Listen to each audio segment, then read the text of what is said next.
Hello हाजिक once again a very good morning to you. Welcome back to our history class जिसमें हम लोग पढ़ रहे हैं न्यू एम्पायर्स एंड किंगडम्स।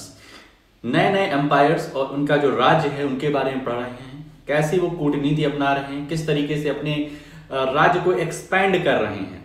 ठीक है, तो ये सब हम लोग देख रहे हैं। तो कल काफ़ी इंटरेस्टिंग कहानियां पढ़ी, अच्छे से तुम समझ लिए हो। रीडिंग भाई साहब मस्ट है, रीडिंग जरूर करो। तो कल कई सारी प्रशस्तियों के बारे में देखा था, आज वापस से अपने चैप्टर को हम लोग आगे ले चल रहे हैं और जो भी चीज़ें बची हुई हैं इस चैप्टर में वो आज यहाँ पर हम लोग देखेंगे। तो आ जाते हैं अपनी पीपीटी पर, new empires and kingdoms chapter number 9। तो आज जो पहला टॉपिक अपने सामने वो रहेगा वो है द पल्लवाज, चालुक्याज एंड पुलकेशिन्स प्रशस्ति।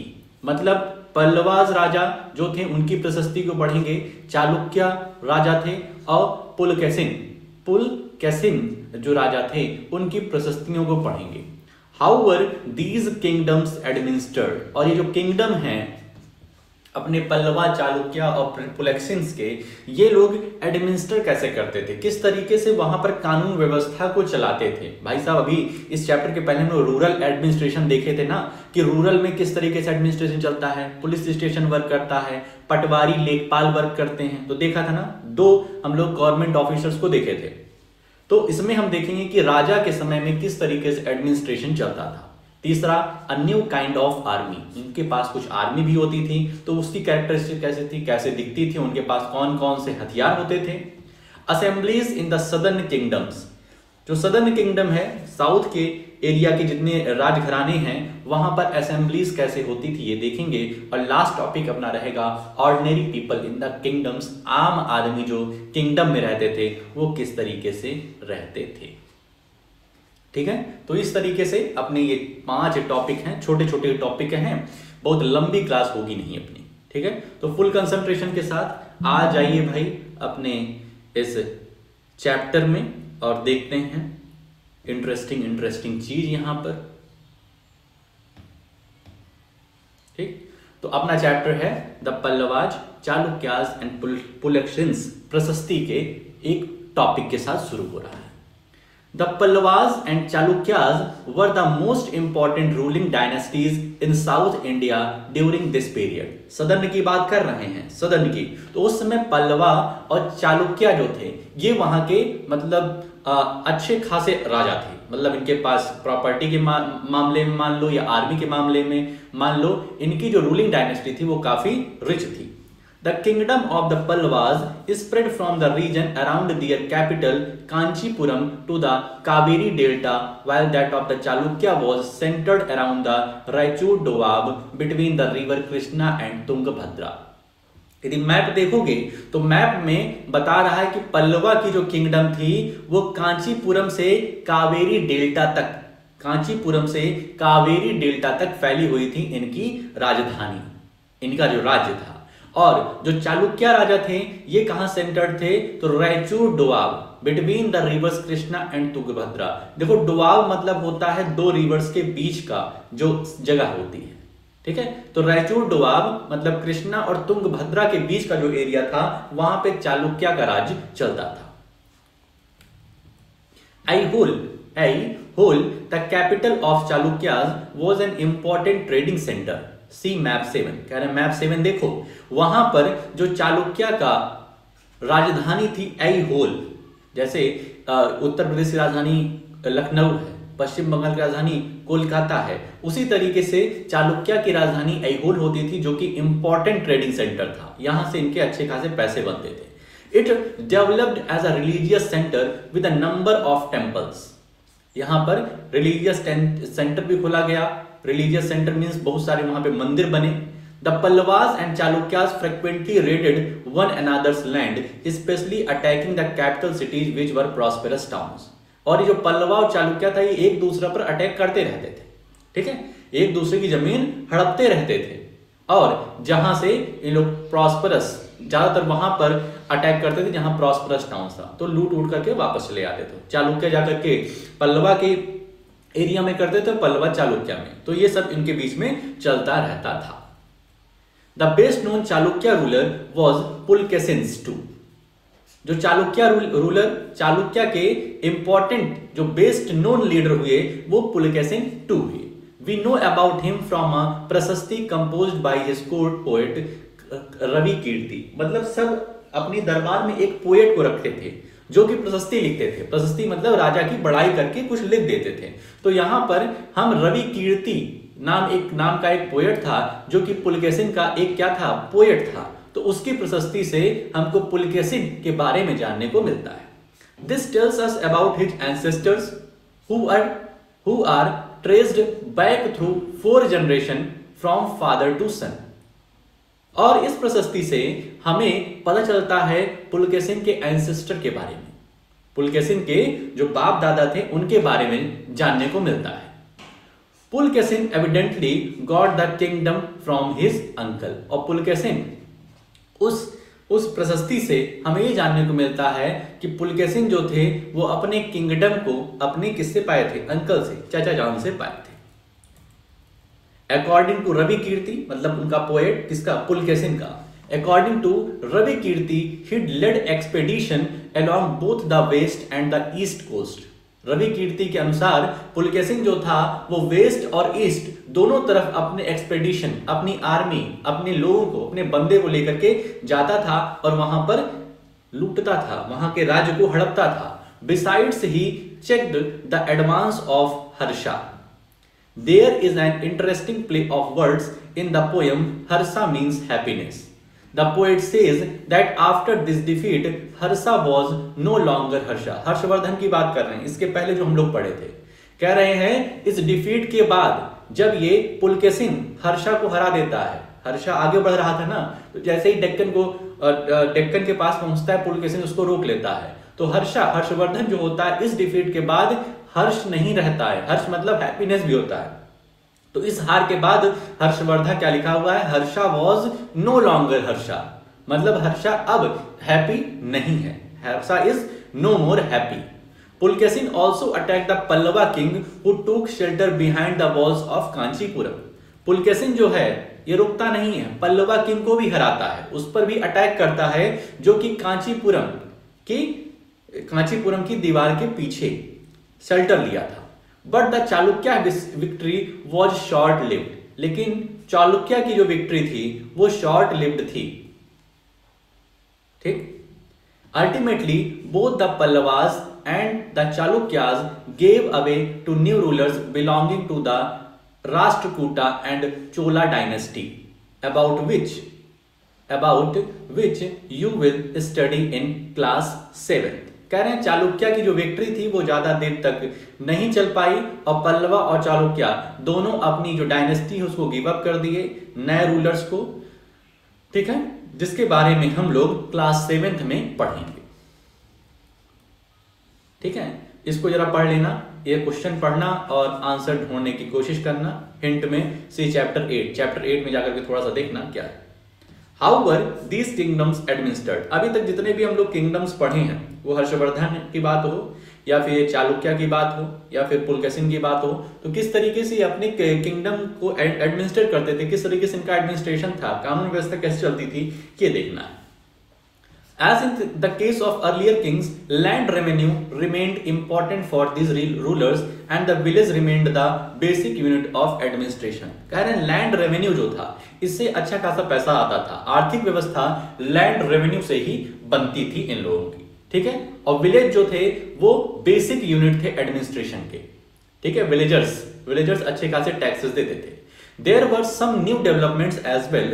Kings adopted a number of steps to win the support of men who were powerful either economically or socially or because of their political and military strength। ठीक है, तो किंग क्या करते थे, कुछ और भी डेवलपमेंट्स करते थे। किंग जो है उनसे संपर्क साधते थे जिसके पास पैसा है, जिसके पास अच्छा खासा धन है, अच्छी खासी जमीन है, अच्छा खासा स्ट्रेंथ है। मान लो उसके घर में 20 लोग रहने वाले हैं तो उनसे किंग अपना अच्छा संबंध बना के रखता था, क्योंकि भाई साहब अगर लड़ाई झगड़ा होगी तो वो पूरा का पूरा फैमिली को सपोर्ट करेगी। जैसा आजकल इलेक्शन में होता है कि जिस फैमिली में ज्यादा मेंबर्स होते हैं उसको जो पॉलिटिकल पार्टी होती है वो ज्यादा अप्रोच करने की कोशिश करती है।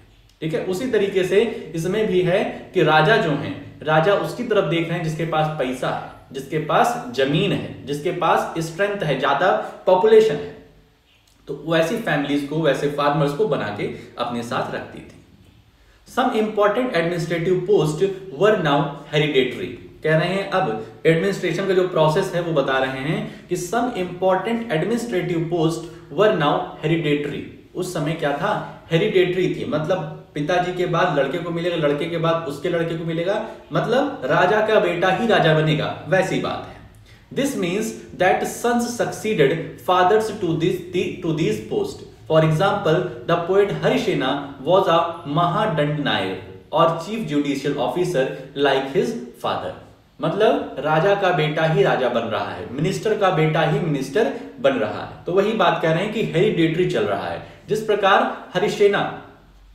हरिसेना क्या था? महादंड नायक था, महादंड नायक, चीफ जुडिशियल ऑफिसर।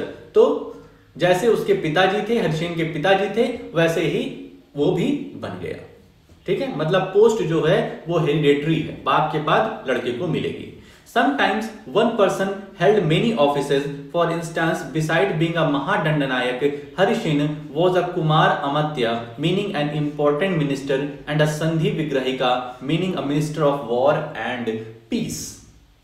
मतलब कि सेकेंड पॉइंट से क्लियर हो रहा है कि एक मिनिस्टर डिफरेंट पोस्ट भी अपने पास रखते थे। ऐसा नहीं कि वो सिर्फ एक पोस्ट रखेंगे, अगर उनके पास काबिलियत है, वो इस काबिल हैं, उन कैपेबल हैं, तो उनको 2-3 पोस्ट दी जाती थी। जैसे बात कर रहे हैं कि जो हमारे भाई साहब हरिसेना हैं, ये महादंड नायक के साथ साथ इंपॉर्टेंट मिनिस्ट्री की भी पोस्ट लिए थे और minister of war and peace ये भी अपने पास रखे थे, मतलब 3 पोस्ट इनके पास थी। Besides, important men probably had a say in local administration. These included the Nagar Shreshthi, a chief banker or merchant of the city. कह रहे हैं जो इंपॉर्टेंट मैन उस समय के होते थे जो कि लोकल एडमिनिस्ट्रेशन में अपना हस्तक्षेप रखते थे, वो ज्यादातर क्या होते थे? चीफ बैंकर होते थे, अच्छे खासे पैसे वाले होते थे, अच्छे खासे व्यापारी होते थे, जो कि एडमिनिस्ट्रेशन को प्रभावित करते थे। जैसा अभी भी होता है, जिसके पास पैसा होता है, रुपया होता है, वो डिसीजन क्या करता है? थोड़ा बहुत उसमें इंफ्लुएंस करता है। ठीक है, जिसके पास ज्यादा पैसा होता है उसको पुलिस जल्दी नहीं पकड़ती है और गरीबों को सताती है। The Sarthwaha or leader of the merchant caravans, the Prathama Kulika or the chief craftsman and the head of kayasthas or scribes. तो यहां पर यही बात कर रहे हैं कि जो इंपॉर्टेंट मर्चेंट्स थे, इंपॉर्टेंट पावरफुल मर्चेंट्स थे, वो एडमिनिस्ट्रेशन में हस्तक्षेप करते थे, इंटरफेयर उनका चलता था। These policies were reasonably effective, but sooner or later, some of these powerful men grew strong enough to set up independent kingdoms. ठीक है, ये पॉलिसीज वगैरह तो ठीक थी, लेकिन जो भी इसमें मिनिस्टर्स बनते थे, जो भी ये मर्चेंट वगैरह थे, जो अच्छे खासे पैसे थे, एडमिनिस्ट्रेशन को इन्फ्लुएंस करते थे, धीरे धीरे करके वो क्या करते थे? अपना एक अलग इंडिपेंडेंट किंगडम बना लेते थे। ठीक है, मतलब उसी राज्य में कई सारे टुकड़े हो जाते थे। ठीक है, तो इसको जरा पढ़ लेना, ये क्वेश्चन क्या है और बताना। अब अपना अगला topic, a new kind of army. अब आर्मी की बात करें कि ये जो किंगडम थे, ये अपनी आर्मी किस तरीके से रखते थे। Like earlier rulers, some of these kings maintained a well organised army. कह रहे हैं जैसे अर्लियर रूलर्स थे, ये भी अपनी आर्मी को काफी ऑर्गेनाइज रखते थे, with elephants, chariots, cavalry and foot soldiers. इनके पास एलिफेंट्स भी होते थे, चैरियट्स मतलब रथ, घोड़े। ठीक है, रथ, कैवेलरी मतलब हो गया घोड़े, और फूट सोल्जर्स मतलब पैदल चलने वाले भी वो सैनिक होते थे। Besides there were military leaders who provided the king with troops whenever he needed them. और इनके पास मिलिट्री लीडर्स भी होते थे। They were not paid regular salaries, उनको रेगुलर सैलरी नहीं मिलती थी। Instead, some of them received grants of land. They collected revenue from the land and used this to maintain soldiers and horses and provide equipment for warfare. ठीक है, इन सैनिकों को regular salary नहीं मिलती थी, लेकिन इनको कुछ लैंड वगैरह मिल जाती थी बीच बीच में। राजा कुछ ना कुछ इनको उपहार में देते रहते थे अगर ये लोग अच्छा परफॉर्म करते थे। ठीक है, और ये सब कहां से हो पाता था? तो ये सब होता था, लैंड रेवेन्यू कलेक्ट करते थे, फार्मर से कुछ टैक्स वगैरह लेते थे, तो इससे जो भी मतलब लड़ाइयों में जो भी इक्विपमेंट लग रहे हैं, जो भी घोड़ा भाई है, हाथी है, तो उसको खाने पिलाने के लिए जो भी आइटम लग रहा है, तो इसी टैक्सेस से सब चलता था। These men were known as samantas. Whenever the ruler was weak, samantas tried to become independent. ठीक है, ये जो लोग थे जो टैक्स वगैरह देते थे, इनको सामंतास कहते थे। सामंत हिंदी में क्या बोलेंगे? सामंत बोलेंगे। तो अगर किंग पावरफुल है तो सामंत लोग क्या करते थे? उसका कहना मानते थे। भाई सामंत के पास पैसा था तो उसको कहना मानना पड़ता था सामंत को, अगर किंग पावरफुल है। लेकिन किंग जैसे ही थोड़ा सा वीक पड़ता था, वो हारने लग जाता था, तो ये सामंताज जो थे ये इंडिपेंडेंट हो जाते थे, आजाद हो जाते थे। ठीक है, अब भाई साहब किंग हार रहा है तो वो अपना टैक्स नहीं देंगे उसको। किंग जीत रहा है, उसका एरिया सिक्योर है, तब तो सामंत पैसा देने में झिझकेगा नहीं। लेकिन यदि उनकी कंट्री पावरफुल नहीं है, उनकी कंट्री दुश्मनों से हार रही है, तो सामंत क्या कहते हैं? तो भाई साहब हम पैसा नहीं देंगे। ठीक है, हम पैसा रुपया आपको अब असिस्ट नहीं करेंगे, आप जाइए। ठीक है, assemblies in the southern kingdom. अब सदर्न किंगडम की बात करें, जहां पर ये चालुक्य, पुलकेशिन और ये सब पल्लवाज लोग थे, यहां पर किस तरीके से असेंबलीज होती थी? The inscription of the Pallavas mention a number of local assemblies. These included the Shabha, which was an assembly of Brahmin landowners. यहाँ पर कई सारी असेंबलीज के बारे में प्रशस्ति में देखने को मिलता है। तो जो ब्राह्मण लैंड ओनर्स, मतलब ब्राह्मण जो थे और वो किसी एरिया के मालिक थे, किसी लैंड के ओनर्स थे, तो वो अपनी असेंबली को सभा कहते थे। This assembly functioned through sub-committees which looked after irrigation, agricultural operations, making roads, local temples, etc. और इस असेंबली में कुछ सब कमेटीज बनाई जाती थी जो कि अलग अलग चीजों का रख रखाव करती थी, जैसे इरिगेशन हो गया, एग्रीकल्चर ऑपरेशन हो गया, मेकिंग रोड्स वगैरह बनाने का, टेम्पल्स बनाने का, तो ये सब काम वो देखती थी। ठीक है, तो ये एक सभा नाम की एक कमेटी हो गई, सभा नाम की एक असेंबली हो गई, जो कि ब्राह्मण लोग का एक असेंबली होती थी। यू आर इसको अर पढ़ लो। Uh was a village assembly found in areas where the land owners were not Brahmins. ठीक है, एक अर नाम की, यू आर नाम की एक असेंबली होती थी। ठीक है, अर नाम की एक असेंबली होती थी जिसमें ब्राह्मण्स मेंबर नहीं होते थे। And the Nagaram was an organisation of merchants. ठीक है, ये तीसरे प्रकार की असेंबली है जिसका नाम है Nagaram. It is likely that these assemblies were controlled by rich and powerful landowners and merchants. और ऐसा माना जाता था ये जो नगाराम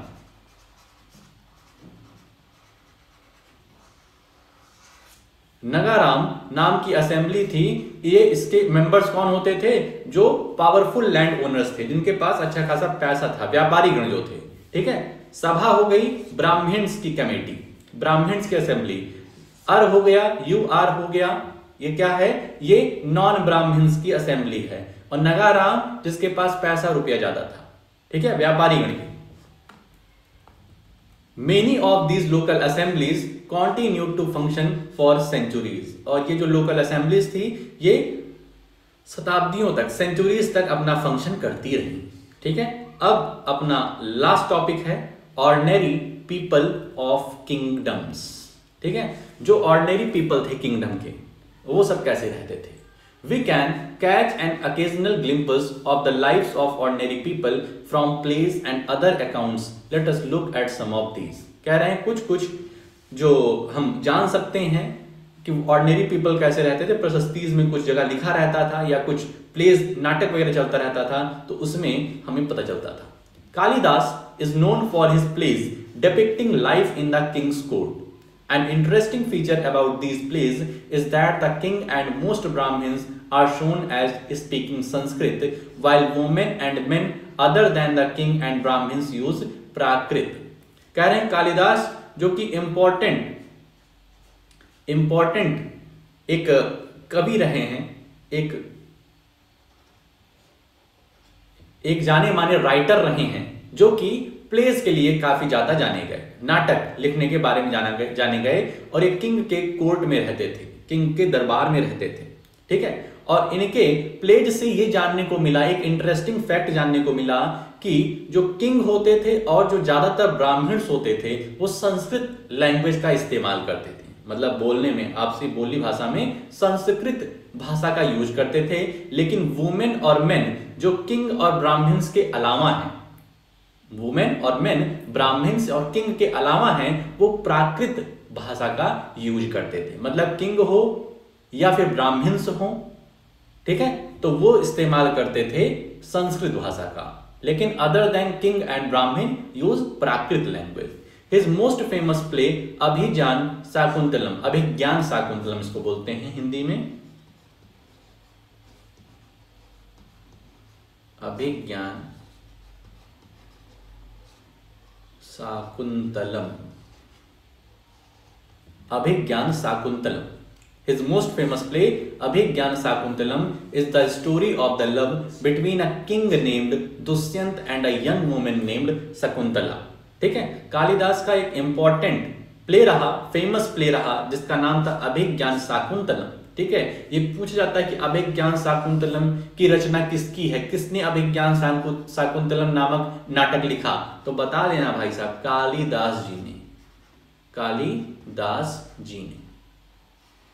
ठीक है, तो कालिदास जी ने इसमें कहानी किसकी है, तो दुष्यंत जो कि एक किंग रहे, दुष्यंत और उनकी पत्नी, दुष्यंत और शाकुंतला के प्रेम की कहानी थी। ठीक है, अभिज्ञान शाकुंतलम नामक नाटक में किसकी कहानी थी, तो दुष्यंत और शकुंतला के प्रेम की कहानी थी।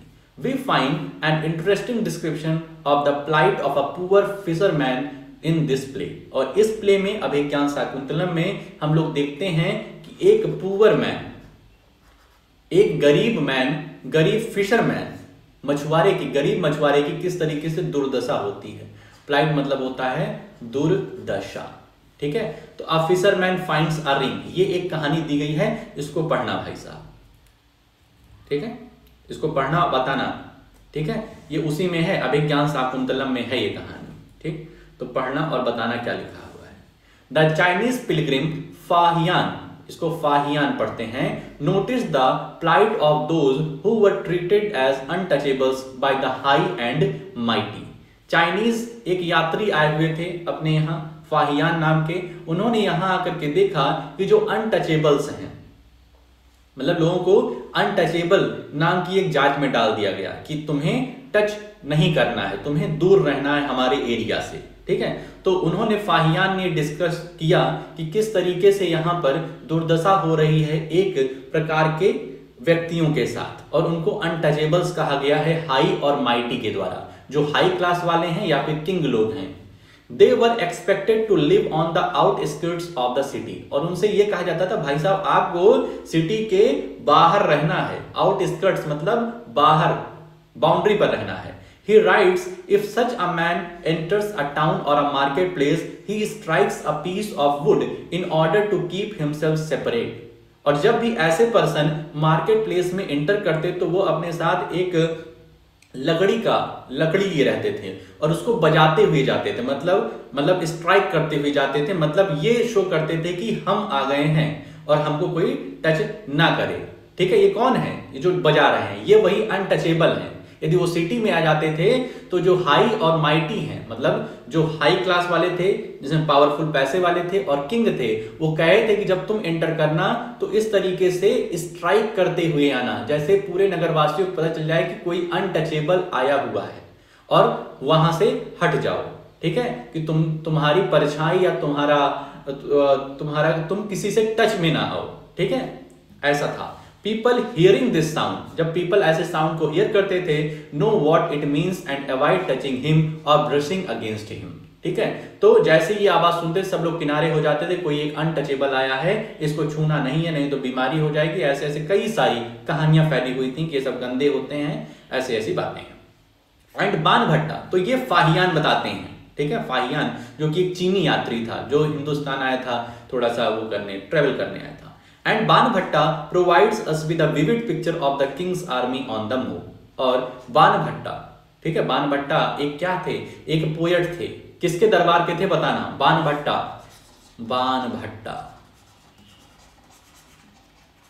किस दरबार के पोएट थे। इस चैप्टर को जब शुरू हुआ था तब बताए थे, ठीक है। तो उन्होंने किंग आर्मी लिखा है, तो ये किंग आर्मी का जो टॉपिक है इसको भाई साहब थोड़ा सा आप रीड कर लेंगे, ठीक है। तो इसी तरीके से अपना ये चैप्टर खत्म हो जाता है।